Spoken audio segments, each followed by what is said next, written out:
دوستو، کیا آپ کو پتہ ہے حضور صلی اللہ علیہ وآلہ وسلم کا گھر کس نے بنوایا اور مدینہ شریف کیسے بسی؟ دوستو، یہ 1000 سال پہلے کی بات ہے جب اسلام نہیں تھا۔ یمن کا بادشاہ تبع اول ہمری ہوا کرتا تھا۔ ایک مرتبہ وہ اپنی سلطنت کے دورے کو نکلا۔ 12,000 عالم اور حکیم اور 1,32,000 سوار اور 1,13,000 پیادہ اپنے ہمراہ لیے، اور اس شان سے نکلا کہ جہاں بھی پہنچتا اس کی شان و شوکت شاہی دیکھ کر مخلوق خدا چاروں طرف سے نظارے کو جمع ہو جاتی۔ یہ بادشاہ جب دورہ کرتے ہوئے مکہ معظم پہنچا تو اہل مکہ سے اسے کوئی دیکھنے نہ آیا۔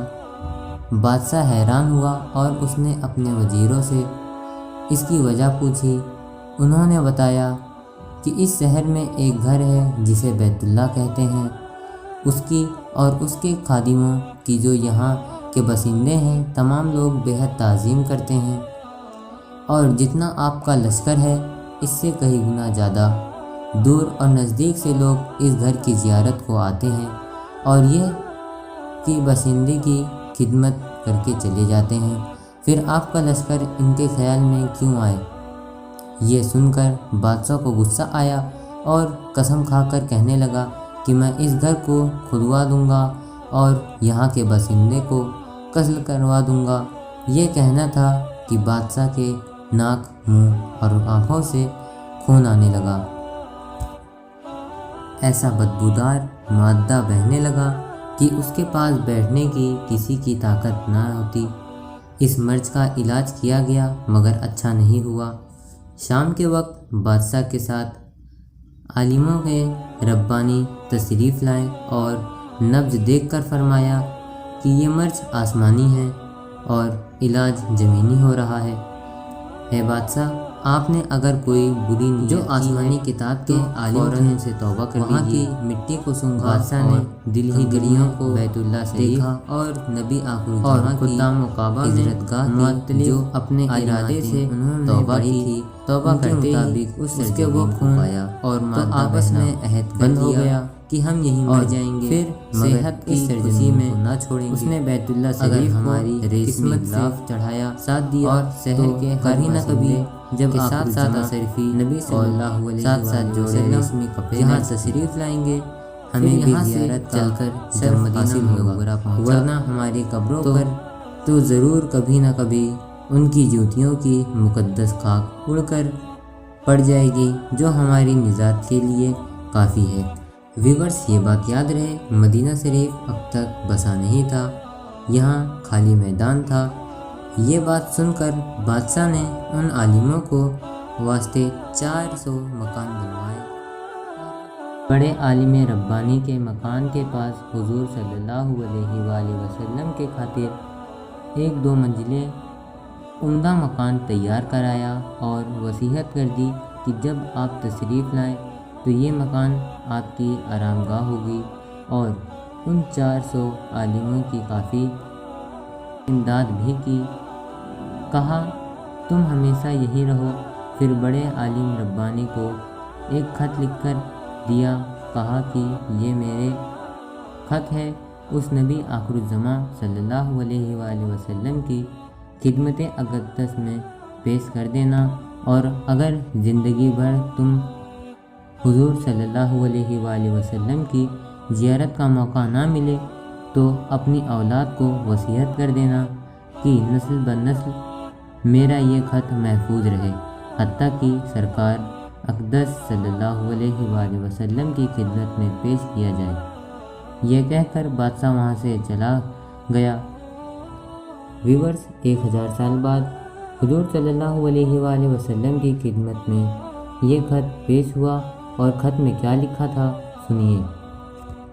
دوستو، خط میں یہ لکھا تھا، کمترین مخلوق تبع اول ہمری کی طرف سے شفیع المذنبین سید المسلمین محمد صلی اللہ علیہ وآلہ وسلم۔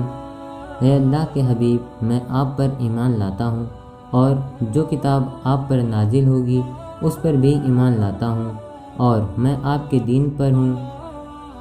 بس اگر مجھے آپ کی زیارت کا موقع مل جائے تو بہت اچھا، وہ غنیمت ہے، اور اگر میں آپ کی زیارت نہ کر سکا تو میری شفاعت فرمانا اور قیامت کے روز مجھے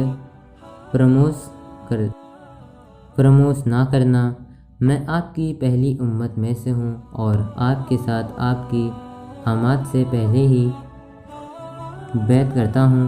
میں گواہی دیتا ہوں کہ اللہ ایک ہے اور آپ اس کے سچے رسول ہیں۔ شاہ یمن کا یہ خط ان 400 عالموں کی نسل در نسل دوارا جان کی طرح حفاظت کی جاتی رہی، یہاں تک کہ 1000 سال بعد وقت گزر گیا۔ ان عالموں کی اولاد اس کثرت سے بڑی ہی مدینے کی آبادی میں کئی گنا اضافہ ہو گیا، اور یہ خط دست بدست وسیحت کے اس بڑے عالم ربانی کی اولاد میں سے حضرت ابو ایوب انصاری رضی اللہ تعالیٰ عنہ کے پاس پہنچا، اور آپ نے وہ خط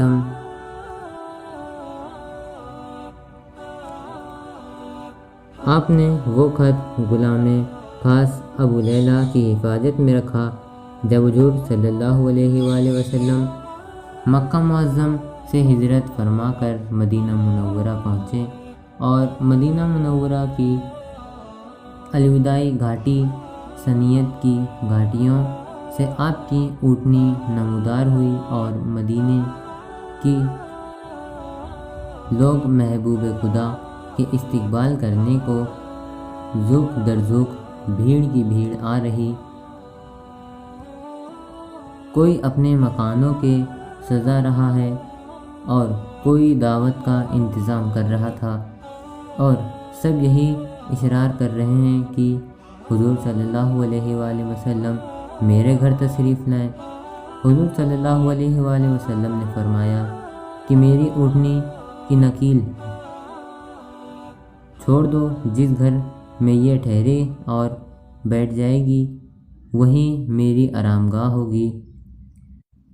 چنانچہ جو 2 منزلہ مکان شاہ یمن طبے نے حضور صلی اللہ علیہ وآلہ وسلم کے خاطر بنوایا، وہ اس وقت حضرت ابو ایوب انصاری رضی اللہ تعالیٰ عنہ کے پاس تھا۔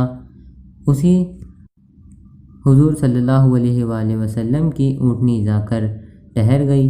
لوگوں نے ابو لیلہ کو بھیجا کہ جاؤ حضور صلی اللہ علیہ وآلہ وسلم کو شاہ یمن طبہ کا خط دے دو۔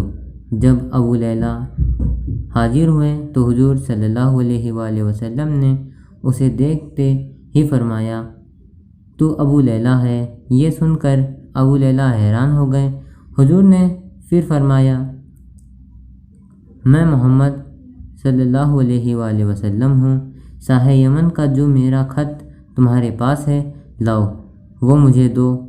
چنانچہ ابو لیلہ نے وہ خط دیا اور حضور نے پڑھا۔ فرمایا، نیک بھائی طبہ کو افری ہوا شاباش ہے۔ یقیناً دوستو آپ کو پتہ چل گیا ہوگا مدینہ شریف کس نے بنوائی۔ یمن کے بادشاہ طبہ نے بنوائی تھی، اور حضور صلی اللہ علیہ وآلہ وسلم کا مبارک گھر شریف بھی اسی نے بنوایا تھا جو حضرت ایوب انصاری کے پاس تھا۔ السلام علیکم دوستو، اسی طرح کی ویڈیو کو دیکھنے کے لیے ہمیں سبسکرائب کر دیجئے، اور ویڈیو اچھی لگے تو لائک کر دیجئے۔